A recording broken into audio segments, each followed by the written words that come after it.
a todos ustedes. De verdad agradezco su presencia y permanencia y la atenta invitación que me hizo el comité organizador de este primer Congreso Internacional, y que la verdad que destaca y por mucho, esta es una de las grandes deudas que hemos tenido para la mujer mexicana. Qué bueno que ya se dio el primer paso y que finalmente seamos más los que cada vez nos anexamos a este esfuerzo, y por mucho tiene la trascendencia de unificar esfuerzos, crear protocolos, unificar estrategias de manejo para la mujer mexicana, que como verán, esto básicamente no es exclusivo en nuestro país, que esto es muy extensivo a todo lo que es el corte internacional, y que por mucho yo creo que el grupo británico es el que ha hecho, dado las bases, o puesto las bases para crear todo esto a nivel internacional. Como les comentaba, los cuidados críticos en la paciente obstétrica pues ha sido el tema de estudio en muchas poblaciones, y es algo también muy trascendente que en nuestro país realmente el acervo de literatura que existe a tal respecto realmente todavía deja mucho que desear. Es por ello que la invitación para hacer publicaciones, investigación al respecto de qué es lo que realmente está aconteciendo y cómo es el comportamiento de la mujer mexicana ante una de estas injurias es lo que va a permitir que realmente nosotros adecuemos a las características de nuestro país muchos de los protocolos que han dado resultado a nivel internacional.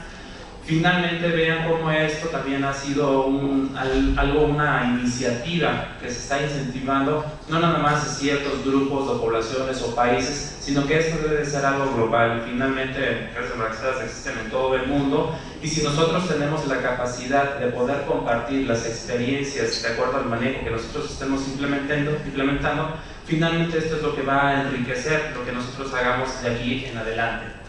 El tema que me pidieron impartir el día de hoy es en relación a sepsis.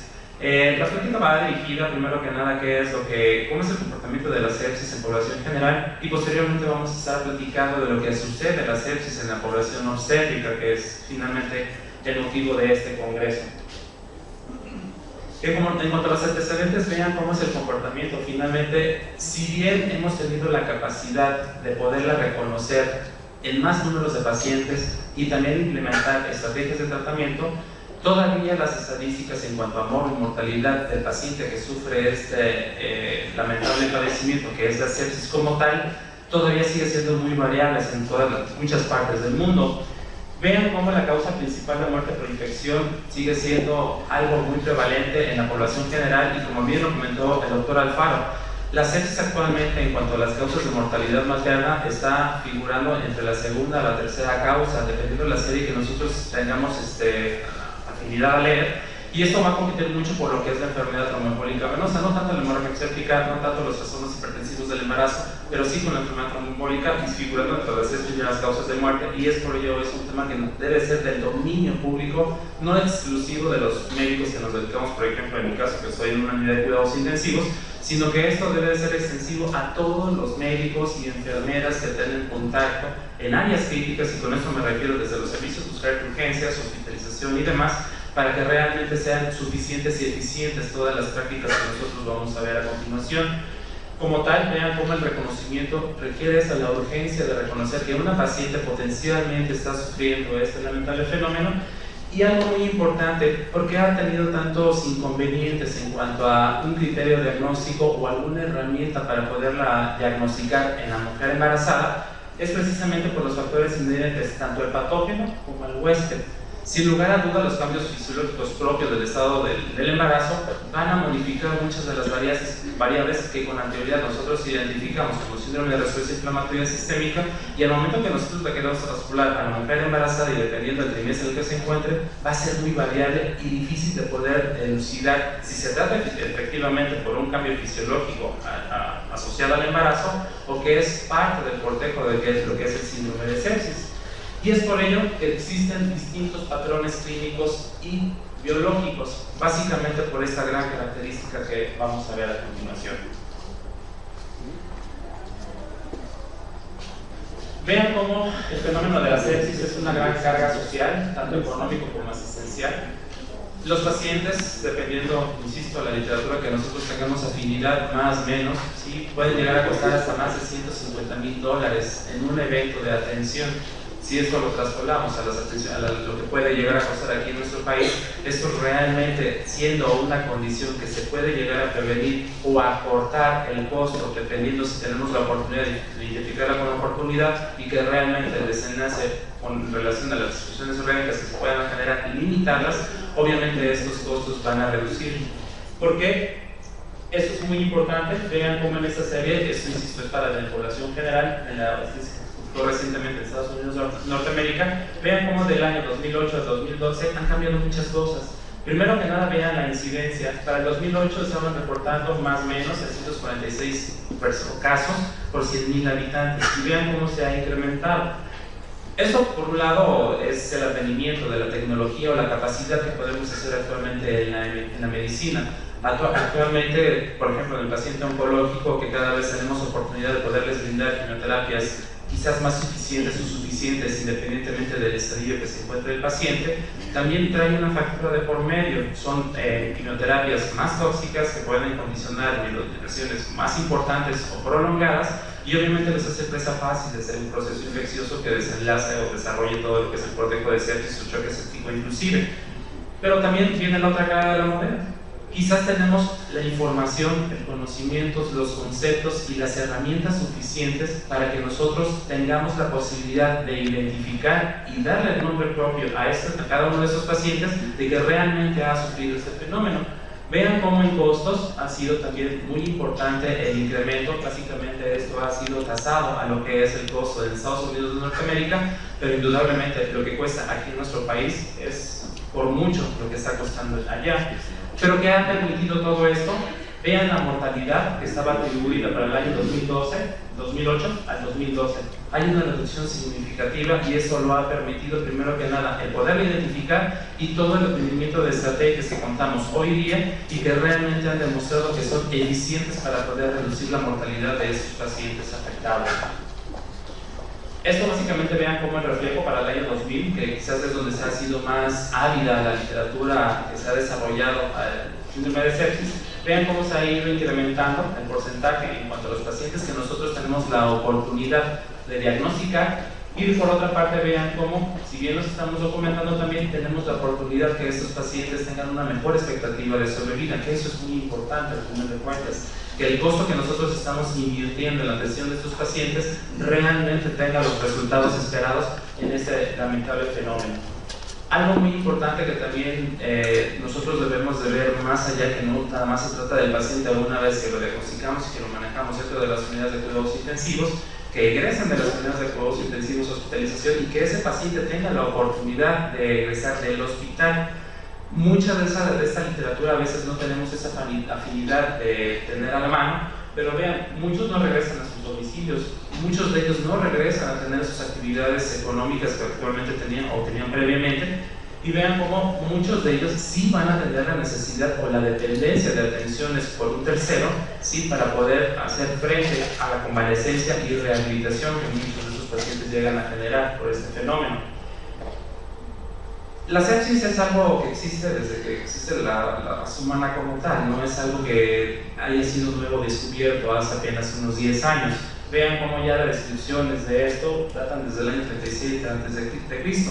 Sin embargo, sin lugar a dudas, es para el año de 1989, a partir con el concepto del síndrome de sepsis que encabeza el doctor Roger Sivon, es más o menos la definición y los conceptos que nosotros manejamos actualmente con sus variantes para hacerlo más amigable, que realmente se nos permanezca en la mente en todas las personas, en todos los médicos que nos dedicamos a la atención, para poderlos identificar. Un parteaguas, sin lugar a dudas, fue para el año 1991, en el entendido que se empezaron a gestionar todas las estrategias que debemos de realizar a nivel global para realmente hacer un frente suficiente y que permita las estadísticas que les he presentado previamente de una reducción significativa.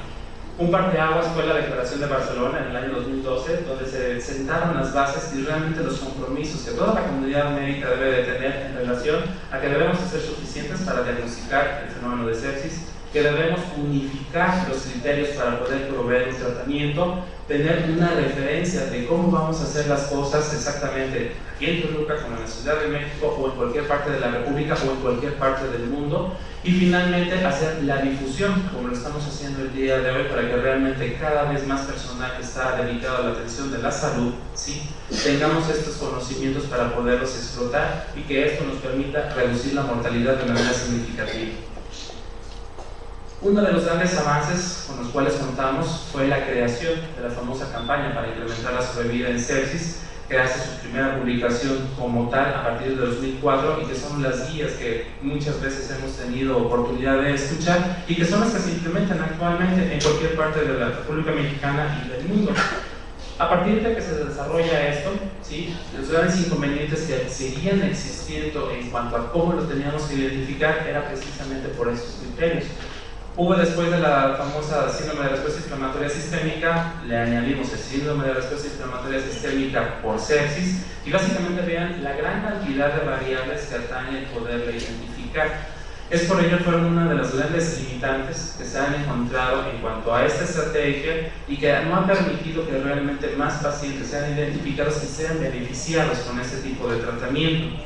Es por ello que en la reunión más reciente del 2015 y aunado a este tipo de publicaciones es que se tuvieron que tomar cartas en el asunto para poder redefinir y tomar otros criterios diagnósticos para que sean más suficientes y que nos permitan identificar a los pacientes que tienen sepsis. Y esto no es exclusivo de cualquier persona o un grupo de pacientes con ciertos padecimientos, sino hacerlo global de todo el paciente que lo pueda llegar a generar. ¿Por qué el síndrome de respuesta inflamatoria ha sido tan inconveniente desde esta publicación 1997 a partir de que se desarrolla el concepto por el Dr. Roger Simon del síndrome de sepsis? Por todo esto, si bien tiene mucha sensibilidad para poder decir que este paciente tiene algo que no está bien, eso es definitivo, no tiene la capacidad para decirnos si efectivamente estas alteraciones que está presentando, primero que nada, puede ser producto de un proceso infeccioso, que pueda ser producto al mismo estrés quirúrgico, por ejemplo, en los pacientes que son sometidos a un procedimiento de esta índole. En el paciente con trauma no sabemos si es un posteriormente asociado al trauma, o en los pacientes que tienen una quemadura que sea propia de el síndrome de respuesta inflamatoria sistémica, la quemadura, o que está generando lo secundario un proceso infeccioso que ya se le agregó. Es por ello, y el entendido de todos estos inconvenientes que tiene adoptar o tratar de identificar a un paciente con estas características tan solo por el síndrome de respuesta inflamatoria sistémica, es que se han tomado o se han adecuado todas las estrategias para poderla diagnosticar. Otro de los grandes inconvenientes que hemos tenido, no nada más en nuestro país, sino eso también ha sido reproducido en muchas partes del mundo, es el nombre que nosotros le ponemos al paciente que tiene sepsis. Es tan importante que nosotros le demos el nombre que debe de tener, ¿sí?, precisamente por las estadísticas que nosotros vamos a generar. Para efectos, aquí en nuestro país es mínima la cantidad de personas que se llegan a morir producto de una sepsis o un choque séptico, precisamente por esos inconvenientes en cómo lo asentamos en el expediente clínico, o más aún cómo lo asentamos en lo que es en un acta de defunción, y al momento en que nosotros queremos generar políticas encaminadas a fortalecer este fenómeno, realmente no tenemos un justificante suficiente por estos inconvenientes de que no le damos el nombre apropiado a las cosas, y esto es muy importante que lo cambiemos.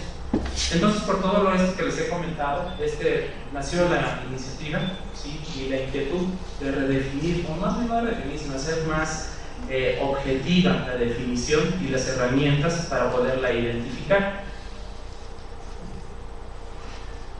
Ya aterrizando el sepsis a sepsis materna, vean los grandes inconvenientes a los cuales nosotros nos enfrentamos. Si ustedes tienen la oportunidad de hacer una búsqueda en internet, en cualquiera de los metabuscadores, que es el más conocido, PubMed, o en sepsis materna, van a encontrar una cantidad suficiente de artículos, pero no son los únicos. Lo pueden encontrar como sepsis en la obstetricia, sepsis en el embarazo, y así un sinfín más de nombres.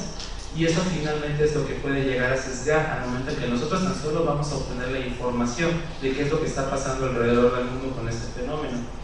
Quizás con el término que se han sentido más cómodos quienes hacen las publicaciones es este último que viene acá abajo, y es en el que van a encontrar quizás ya literatura de unos 3 años a la fecha, sí, en los cuales se están asentando quizás algunas bases, algunos ensayos, qué es lo que se está haciendo, cómo se está manejando en otras partes del mundo, y que realmente no difiere, afortunadamente, por mucho de lo que estamos haciendo aquí en nuestro país en muchos centros, ¿sí?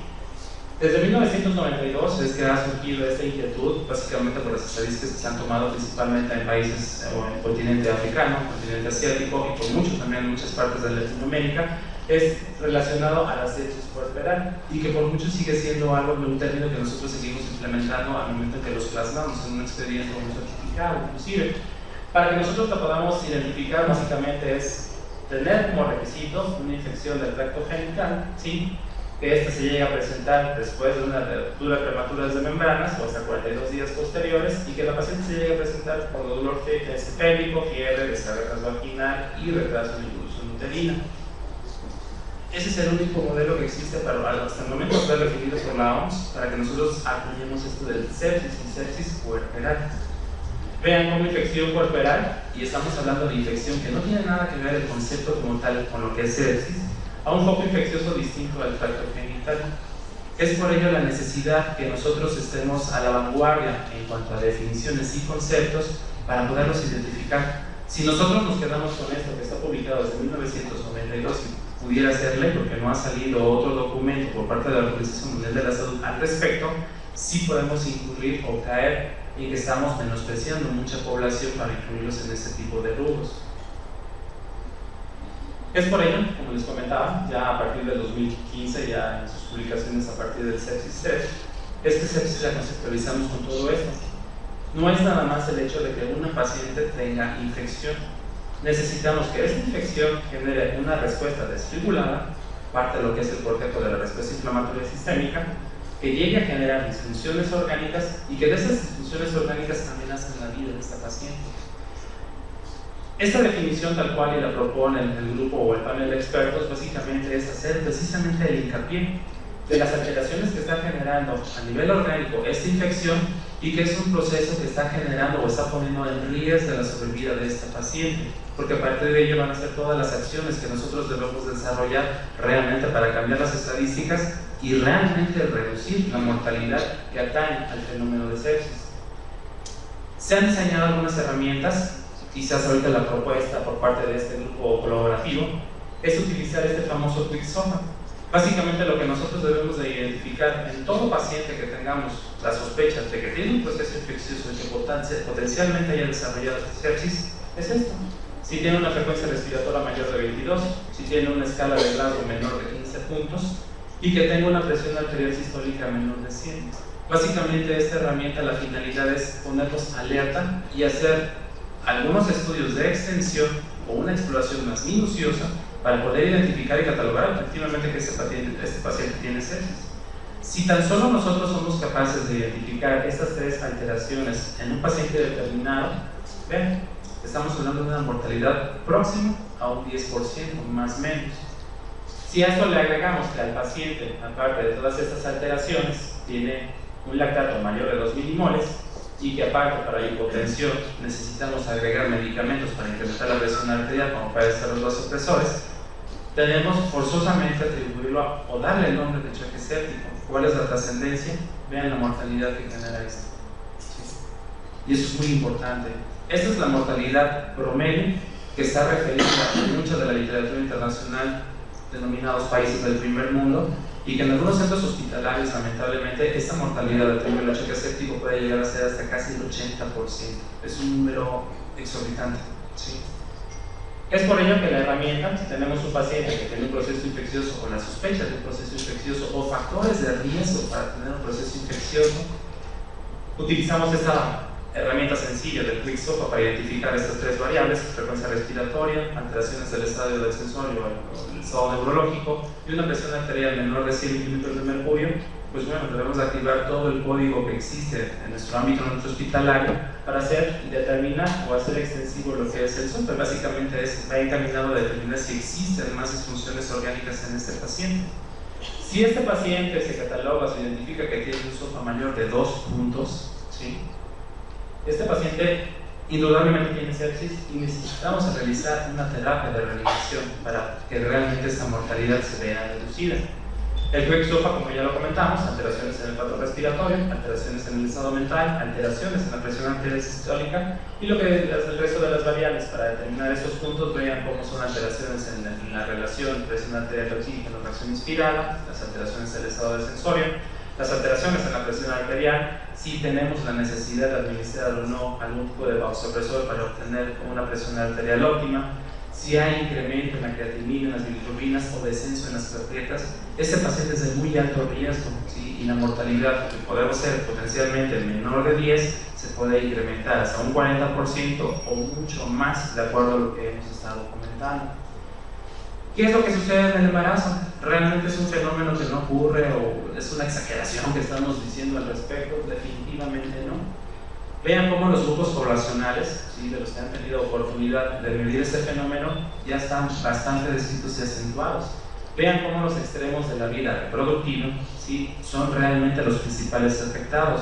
Y esto por mucho, ahorita con los avances que hay para que una mujer por arriba de los 35 años pueda quedar embarazada, pues obviamente nos estamos enfrentando con mujeres que potencialmente ya vengan arrastrando algún tipo de comorbilidad, ¿sí? Y es por ello que se acentúa o nuevamente se incrementa este pico en cuanto a la incidencia o potencial de que puedan desarrollar un proceso infeccioso y las disfunciones orgánicas se puedan presentar de manera más temprana y que puedan ser más acentuados, y no nada más una disfunción orgánica.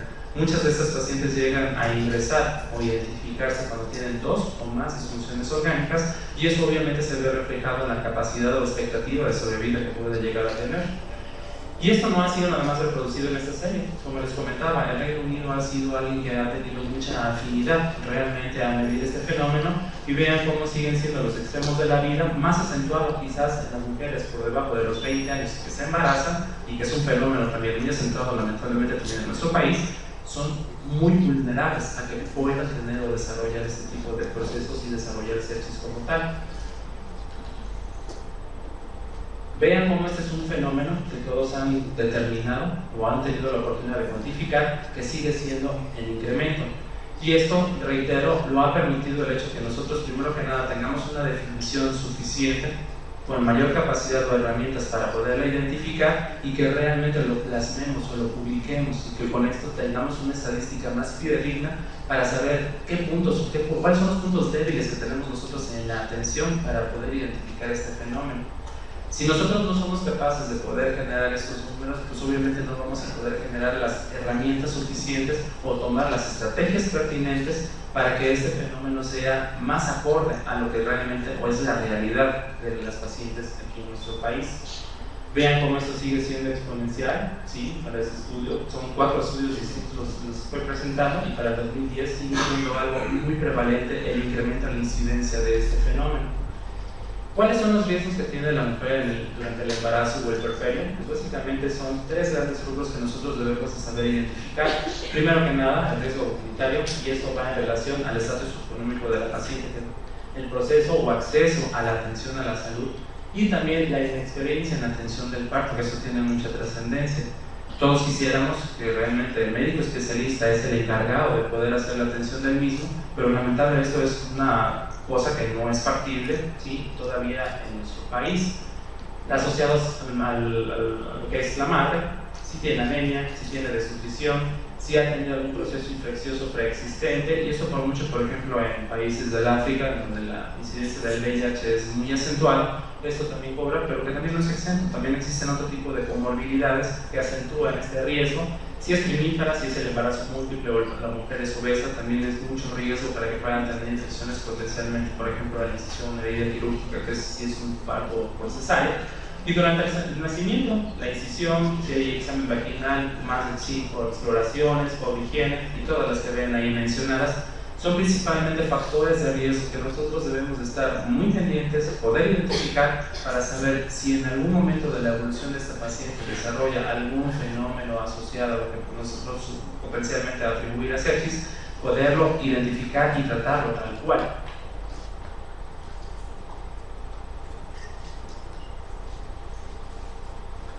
Algo muy importante, toda vez que nosotros hablamos de procesos infecciosos y sepsis en el embarazo, habitualmente siempre se nos viene a la cabeza que el proceso infeccioso debe de ser inexorablemente nada más del tracto genitourinario.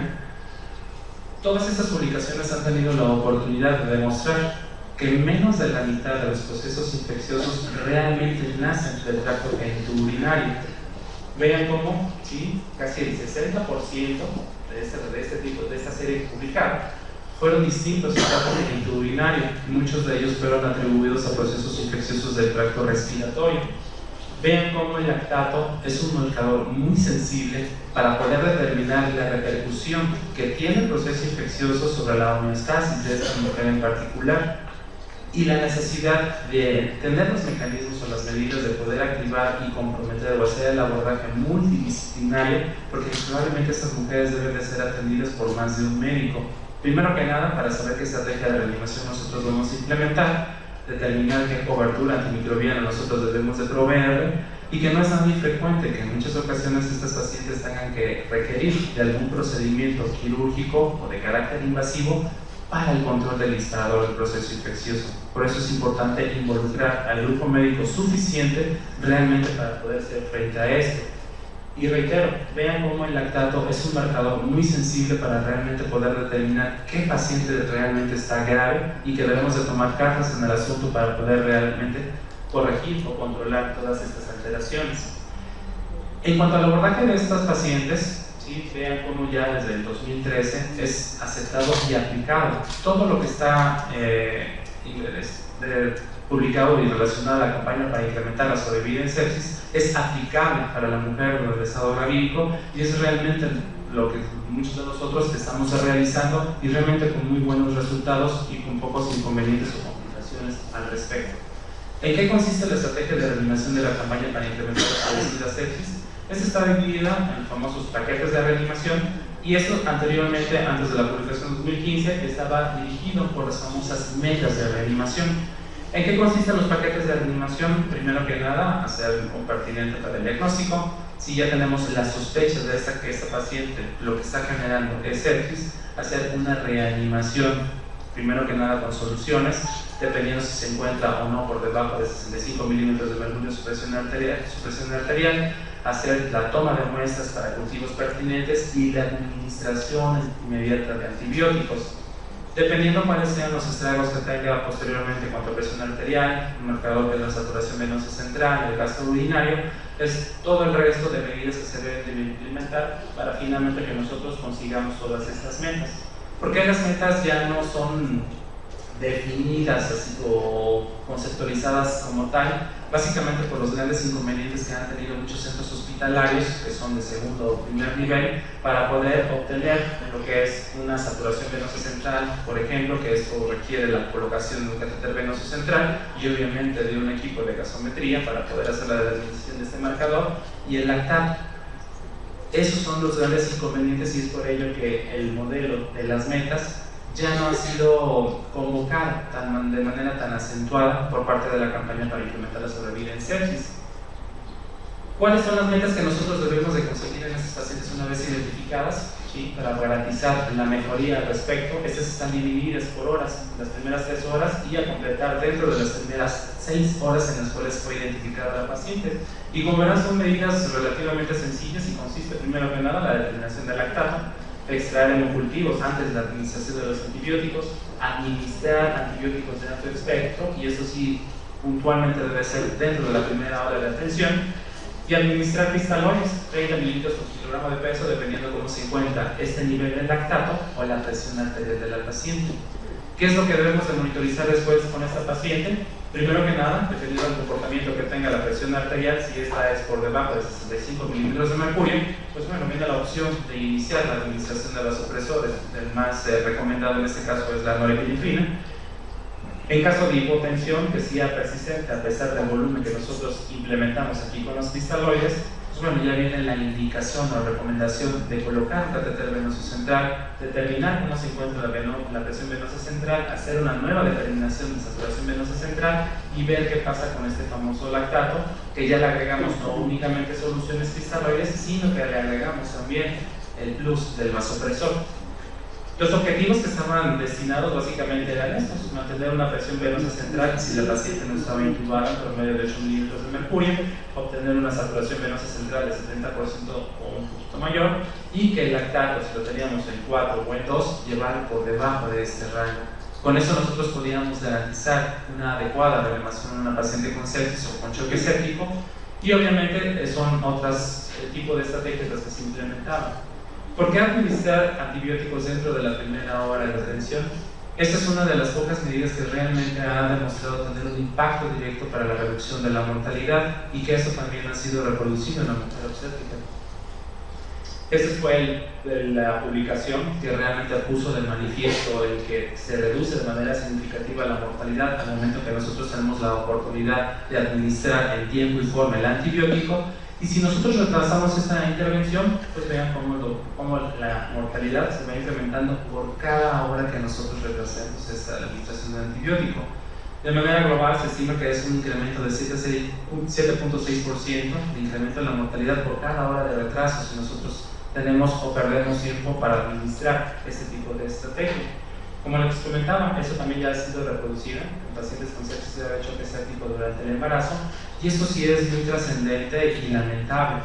Vean cómo las pacientes que fueron identificadas con sepsis de choque séptico, menos de una hora, solamente 14 pacientes, de 1 a 2 horas 7, 2 a 3 horas 4, 2 a 24 horas 4, menos de 24 horas 3 y más de 24 horas para administrar un antibiótico, una medida que ha demostrado que reduce la mortalidad de manera significativa. Es por ello que no nada más es el hecho de indicar la administración, sino verificar y corroborar que se haya realizado la administración de esta medida tan importante, no nada más en la población general que se afecta de sepsis o choque séptico, sino que también esto haya sido demostrado en la mujer embarazada. ¿Qué tipo de antibióticos nosotros vamos a implementar? Hablando de la obstétrica, pues básicamente los microorganismos que atañen, no nada más en nuestro país, sino es básicamente lo reproducido en cualquier parte del mundo, ya están bien establecidos. Microorganismos antes del parto y después del parto, básicamente la cobertura debe ser lo suficiente para hacer frente a cualquiera de estos microorganismos. Si nosotros en específicos queremos implementar una estrategia, pues bueno, si tenemos una paciente con sepsis de choque séptico, quizás uno de los antibióticos muy recomendados puede ser la piperacina tazobactam, y algo sí muy importante, vean las dosis, 4.5 gramos cada 8 horas. Si estamos hablando de una quinolona tipo ciprofloxacin, vean, son 600 miligramos cada 12 horas, lo que se ha recomendado o demostrado para la mejoría de estos, agregado de lo que es un aminoglucósido. Si nosotros tenemos la sospecha que se trata de un estreptococo del grupo A, debemos agregar clindamicina al tratamiento. O si tenemos un paciente o que en nuestra población o en nuestro centro hospitalario tengamos problemas con gérmenes microresistentes, en el caso del estafilococo, sin lugar a duda el contar con teicoplamina como hacer un medicamento de primera elección es realmente lo recomendado. ¿Qué medidas tenemos además de todo esto? Como les comentaba, identificar cuál es el foco o el ente disparador de esta infección. Por mucho vean como una publicación distinta a la que presenté previamente, las infecciones del tracto genitourinario son realmente una de cada 3. Vean cómo los procesos infecciosos y por mucho las neumonías también son procesos infecciosos que comprometen mucho la sobrevida de las pacientes, y esta publicación salió después de una epidemia de influenza. ¿Esto qué quiere decir? Son neumonías no asociadas al virus de la influenza. Es por ello que quizás la herramienta del QuickSOFA, en la cual nos dice que tenemos alteraciones o disfunciones en la respiración por una frecuencia respiratoria mayor de 22 respiraciones por minuto, quizás deberíamos hacer estrategias pertinentes para determinar si efectivamente esta paciente tiene o no un proceso infeccioso del tracto respiratorio por esta característica. Lo que les comentaba, vean cómo las pacientes desafortunadamente no llegan nada más con una disfunción orgánica, sino que ingresan con 2 o más disfunciones orgánicas, que son identificadas con 2 o más disfunciones orgánicas, y que obviamente esto va en detrimento de su expectativa de sobrevida. ¿Cuáles son las modificaciones que ha habido a partir de la campaña para incrementar la sobrevida en sepsis en cuanto al abordaje tanto terapéutico como de monitoreo? Pues básicamente estas son las más representativas. A partir del 2001, que es de la publicación del Dr. Rivers, que es al que se le ha hecho mano la campaña para incrementar la sobrevida en sepsis, encontraron un beneficio general. Es por ello que la adopta y se implementa como una propuesta de aplicación mundial. Para el 2001, vean cómo ya hay ciertas recomendaciones en qué ya no hacer para la atención y reanimación de estas pacientes. Anteriormente, y a partir de esta publicación del 2001, nosotros teníamos, por ejemplo, para líquidos de reanimación, implementar ya sea un cristaloide o un coloide sintético, estaba recomendado. A partir de estas publicaciones del 2011, 2012 y 2014, en los cuales se hace muy evidente que nosotros reanimar pacientes con el diagnóstico o sospecha de sepsis con hidroxietilalmidones tiene muchos efectos deleterios. Tenemos incremento en disfunción renal, incremento en el requerimiento de terapias de reemplazo renal, llámese hemodiálisis, e incremento en la mortalidad de las pacientes bajo esas características. Es por ello que hoy por hoy es una gran recomendación, ya no se deben de utilizar hidroxietilalmidones en las pacientes en la reanimación que tengan ese tipo de antecedentes y que estemos luchando contra la sepsis. Algunas otras de las recomendaciones, y porque ya no se denomina como tal una estrategia dirigida por metas, es básicamente, ¿sí?, en estas publicaciones principalmente, es que demostraron que el que nosotros nos apeguemos a rajatabla a una presión arterial mayor de 65, que sea nada más de 65 milímetros de mercurio, por ejemplo, o que tengamos una PVC de 8 o una PVC de 12, realmente no hizo una diferencia significativa en cuanto al monitoreo. Sin embargo, tiene sus asegúnes este tipo de recomendación, y esto es lo que les presento en la siguiente etapa. ¿Cuáles son las modificaciones o cuáles son las asegúnes de estas recomendaciones? ¿Qué es lo que nos propone la campaña? Si nosotros hacemos la evaluación nuevamente de nuestro paciente y vemos que tenemos alteraciones en cuanto a los parámetros clínicos de perfusión, entonces si nos recomienda, si tienes nuevamente todo esto o que no ha sido suficiente tu estrategia para corregir esas alteraciones, ¿sabes qué? Entonces sí, mide la presión venosa central, mide la saturación venosa central, mide o hace un ultrasonido a la cabecera del paciente, ¿sí?, para estimar cómo se encuentra la capacidad contráctil cardíaca y cómo es el estatus del volumen intravascular, para que a partir de ello tú tomes decisiones en qué más debes de reforzar tu reanimación. Y básicamente vean cómo esto sigue siendo aplicable para la estrategia de las 3 y las 6 horas. Pero ya no nomás estamos hablando de dispositivos de catéter venoso central y una muestra de sangre, sino que además la recomendación de agregar como parte del monitoreo la implementación del ultrasonido a la cabecera del paciente, que en realidad ha sido una herramienta muy suficiente y rentable, porque uno, no es invasivo, dos, lo podemos repetir cuantas veces sea necesario, y nos permite dos cosas principales. Primero que nada, determinar qué necesidad tiene de tratamiento la paciente y monitorizar la respuesta que tiene ese tratamiento. Es por ello que la aplicación de esta herramienta ha sido reproducida y con muy buenos términos en cuanto a la capacidad de reanimación. Uno de los protocolos quizás más suficientes y rentables para reproducir será esta, de la reanimación guiada por ultrasonido, y básicamente nosotros nos podemos valer de cuál es la distensibilidad de la vena cava inferior para hablar del volumen intravascular efectivo, y también cuál es la repercusión o cómo está asimilando la paciente esta reanimación a través de un ultrasonido pulmonar. Si nosotros llegamos a presentar alteraciones en cuanto al patrón de las líneas o elementos que nosotros medimos con este tipo de técnica, podemos inferir que sí podemos estar sobrecargando a la paciente, y es cuando ya decidimos limitar el aporte de líquidos y quizás hacer una evaluación cardíaca complementaria con el mismo ultrasonido para ver cómo se encuentra la contractilidad. No es nada infrecuente que las pacientes, también las obstétricas, desarrollen depresión miocárdica asociada a sepsis, y es cuando no echamos únicamente de mano de vasopresores, sino que además agregamos lo que puede ser un inotrópico para tratar de compensar estas alteraciones impuestas por la misma respuesta inflamatoria sistémica y mediada por citocinas. Algo que a nosotros nos debe de quedar muy claro de si tenemos la sospecha de una mujer embarazada o que está en el puerperio, que tiene infección y que desarrolló sepsis, es principalmente esto. El deterioro que llegan a presentar es progresivo y a muy corto plazo. Vean cómo las pacientes se deterioran y fallecen en menos de 24 horas al momento de que empiezan a desarrollar la sintomatología, ya sea que empiezan a desarrollar fiebre, ya sea que empiezan a manifestar o referir disnea, ya sea que nosotros veamos clínicamente alteraciones en el estado mental. Vean la capacidad tan reducida de tolerancia que tienen para un fenómeno de esta magnitud.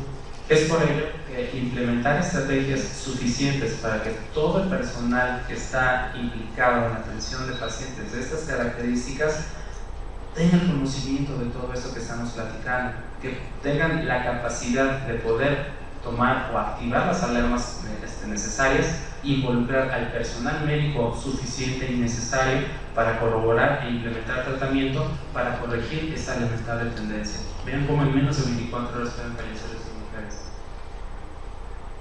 Algo muy importante, debemos de reconocer realmente cuáles son las limitaciones. ¿Para qué? Para poder implementar estrategias para reforzar todas estas características. Y esto por mucho, vean como una de las publicaciones, reitero, el Reino Unido es uno de los que ha tomado cartas en el asunto, y vean cómo el hecho de que, ok, ya lo identificaste, ya lo diagnosticaste, pero vean cómo la implementación de la estrategia de reanimación no llega a ser tan apegada al 100%, 38-69% de un tratamiento inapropiado por los tiempos que se tomaron para administrar, por ejemplo, un antibiótico, inapropiado para poder hacer la determinación de un lactato, para saber cómo se está dirigiendo la estrategia, inapropiado si es el hecho de involucrar a un médico intensivista o que ingrese a un de cuidados intensivos, inapropiado por muchísimas cosas, ¿no? Es por ello la invitación que nosotros hagamos el análisis del centro hospitalario en el cual nosotros tenemos la oportunidad de elaborar y atender ese tipo de pacientes. ¿Cuáles son las debilidades? ¿En qué parte es que realmente nosotros no estamos siendo suficientes para realmente apegarnos al 100% a todas esas estrategias? ¿Qué trascendencia tiene que nosotros tengamos un apego al 100%? Muchísimas. Como les comentaba, la paciente que tiene capacidad de sobrevivir a esta catástrofe que es la sepsis, el choque séptico, nunca llega o nunca vuelve a ser la misma. La expectativa de sobrevida de todos estos pacientes, hablando por ejemplo del choque séptico, vean, después de la vincula, la expectativa de sobrevida se reduce, ¿sí?, casi un 30%. Si nosotros nos vemos en la línea por todas las disfunciones orgánicas que se puedan llegar a generar y el simple hecho de la miopatía que llega a generar este fenómeno, vean cómo la expectativa de sobrevida se reduce de manera significativa a un plazo realmente corto, son 5 años lo que estamos hablando aquí, lo que analizaban en este estudio. ¿Y esto por qué? Mucho de lo que llegan a generar estos pacientes después de un evento de sepsis, insomnio, estrés postraumático, debilidad muscular, que puede ser incapacitante de esta, pérdida de autoestima, depresión. Entonces, como verán, no es el simple hecho de sacar con vida a la paciente, sino que todo lo que debemos de evaluar después de que egresa del hospital la paciente para realmente que vuelva a retomar las riendas de su vida y que quizás vuelva a ser la persona o casi la persona que era previo a un evento de estas características. Algo muy importante, este estudio es trascendente. ¿En qué sentido? Vean cuáles son las características del reingreso hospitalario de los pacientes que ingresan por sepsis. En esta barra nosotros vemos un paciente que ingresa al hospital por un diagnóstico distinto a lo que es la sepsis. La prevalencia o el riesgo que tiene de reingresar 30 días después de que nosotros lo ingresamos, vean cómo es menos de 10. El paciente que ingresa al hospital con un diagnóstico de sepsis, le curamos la sepsis, lo ingresamos del hospital, vean cómo del 20 hasta casi el 30% tienen de reingreso hospitalario a 30 días. Paciente que llega con un diagnóstico distinto a sepsis, pero que lamentablemente adquiere un proceso infeccioso nosocomial y desarrolla sepsis. Le curamos esta sepsis y vean cómo es más o menos el comportamiento similar al que ingresó con sepsis, un 20% de reingreso a 30 días. Si tenemos un paciente que ingresa por síndrome de sepsis, se lo curamos. Se infecta nuevamente en el hospital, desarrolla nuevamente sepsis, lo egresamos del hospital, vean cómo casi el 40% de esos pacientes van a tener la necesidad de reingresar al hospital. Entonces no es el hecho exclusivo de identificarlo cuando llega, sino también implementar todas las estrategias para prevenir que sufran una infección nosocomial, porque aquí ya estamos tratando de gérmenes más agresivos, muchos de ellos multidrogoresistentes, y también van a generar muchas alteraciones. Y como les comentaba hace rato, estos pacientes lamentablemente ya no vuelven a ser los mismos. Quedan con muchas disfunciones, con dependencia de cuidados y que obviamente incrementos en los costos de atención por parte de las instituciones e inclusive por parte de la familia que se hace cargo de ese paciente. Estos pacientes pueden morir. ¿Sí? ¿Qué debemos de considerar en relación a sepsis a partir del momento? Pues bueno, es a lo que nos vamos a enfrentar promedio, un incremento anual del 8 hasta el 17%, ¿sí?, en cada región del mundo. Y el fenómeno de Will Rogers. Ya con el advenimiento, la redefinición de la sepsis, podemos incurrir, que ahora todo lo etiquetamos como sepsis y realmente podemos inflar todas esas estadísticas. Es la invitación, básicamente, a tener o contar las herramientas y la difusión suficiente para aplicarlas, cómo monitorizarlas y realmente tomamos un par de minutos para poder identificar y definir si efectivamente este paciente es el diagnóstico que le corresponde, porque insisto, mucho de lo que nosotros hacemos en estadística va relacionado a cómo lo plasmamos en un expediente para poder hacer o gestionar políticas en cuanto a salud. Esto es algo muy importante. Mucho de la población, vean lo que sucede, no tienen ni idea en su vida en escuchar lo que es la sepsis. ¿Cuál ha sido el éxito de campañas, por ejemplo, para reducir la mortalidad asociada a un infarto del agudo del miocardio? Ustedes salgan ahorita, cualquier persona que agarren en la calle sabe o ha escuchado que es un infarto, sabe que potencialmente si te duele el pecho, se lo tiene que agarrar, tiene que correr a un hospital porque potencialmente se está infartando. Eso es algo muy distinto de lo que sucede en la sepsis. Existe todavía lamentablemente mucho desconocimiento en el personal que nos dedicamos a cuidados de la salud y más aún en la población general, y es por ello que ya ingresan a los servicios de urgencias o al área hospitalaria con más de 2 o 3 disfunciones orgánicas, y eso obviamente va en detrimento en cuanto a la capacidad de que puedan mejorar a corto plazo.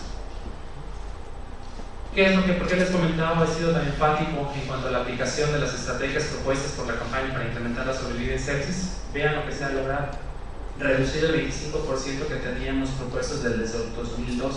Si nosotros sabemos cómo diagnosticar, si sabemos en qué consisten las medidas terapéuticas y somos muy acuciosos a pegarnos realmente a que se cumpla al 100% este tipo de estrategias, esto lo podemos lograr en cualquier parte, ¿sí? Es por ello tan importante que nos llevemos ese concepto y que realmente no necesitamos tenerlo o aprenderlos de la memoria. Desafortunadamente ya existen muchos dispositivos electrónicos. En el momento que tengamos, hacemos la aplicación y ya nos desglosa todo lo que nosotros debemos de identificar a la cabecera del paciente para hacerlo pertinente en cuanto a diagnóstico y tratamiento para lograr esa reducción del 25% en la mortalidad.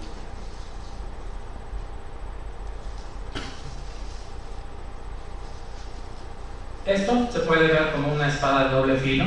Por un lado, la tecnología, la difusión, este tipo de foros, pues obviamente lo que nos permite es hacer la difusión, crear conciencia de muchas cosas, pero a la inversa, muchas personas la tecnología la ven como una barrera, que no la sabemos utilizar, que es muy complicada, pero realmente si nosotros nos comprometemos a tomar 5 minutos para ver realmente cuál es el rendimiento de muchas de las herramientas que contamos hoy día, van a ver que va a facilitarles muchísimas cosas, hablando particularmente de lo que es ahorita la sepsis, pero eso está aplicable para cualquier rubro que nosotros nos encarguemos. Y este es el principal mensaje que yo les quiero que se lleven a casa. Ya escuchamos qué es la sepsis, sabemos que existe, que es una realidad. La mujer obstétrica se infecta y desarrolla sepsis, que el que la desarrolla se llega a morir. Ya sabemos cómo tratarlo, ¿sí? Pues básicamente, si tenemos ahora estos conceptos, quizás reforzarlos, que nosotros podamos tener la literatura a la mano y difundirlo con todo el personal que nosotros estemos en contacto, ¿sí? Pues agradezco, reitero la invitación. Muchísimas gracias a ustedes por su atención.